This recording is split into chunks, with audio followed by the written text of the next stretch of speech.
Now there's a very familiar face here looking at us today. I'm at Pete Murray's Motorcycle Museum in Santon on the Isle of Man. And I'll tell you what, if you're in the Isle of Man, this is the place you need to come and have a look, because Pete's got a wealth of knowledge and a phenomenal amount of bikes and memorabilia to look at. And he's just going to run through one or two bits with us just to give you a little bit of an insight into what he's got and what he's doing. So go on, Pete, it's up to you. Give us Thank you.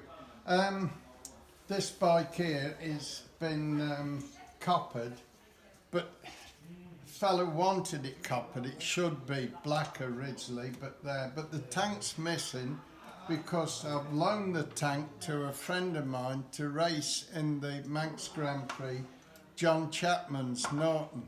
Yes. And John come up the other day and he was looking for a tank.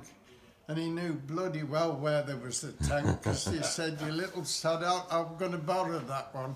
But that's why we're all friendly here. We're not a bullshit museum. That's the one, Pete, yeah. That's it. It's a good job we're not on the television, really, with this swearing, but I think we'll be all right. No, you know. Yeah. And bikes just appear here, and I get them, a friend rings or talks, and they want them to bring them in the museum, so I have them in here. That came a year ago. That's been here about 4 years. Yeah. But that's just there. But a lot of people don't realise this frame wasn't made for Norton. It was made for Triumph originally. Rex McCandless, in '46, his bike won the Manx Grand Prix on a Grand Prix Triumph. Ernie Lyons from County Kildare won on it, and the frame had broke, and he was so fed up repairing the frame, he said, "Right, I'll make my own," and he made this one, and he showed Triumph, and they laughed at him. And it's typical English today.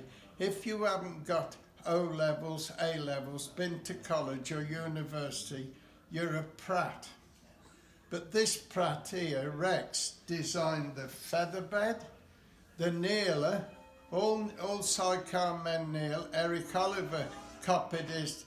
Eric Oliver was the first to have a kneeler, and he copied that from Rex's bike. And a lot of people forget that Rex made the big GP carburettor.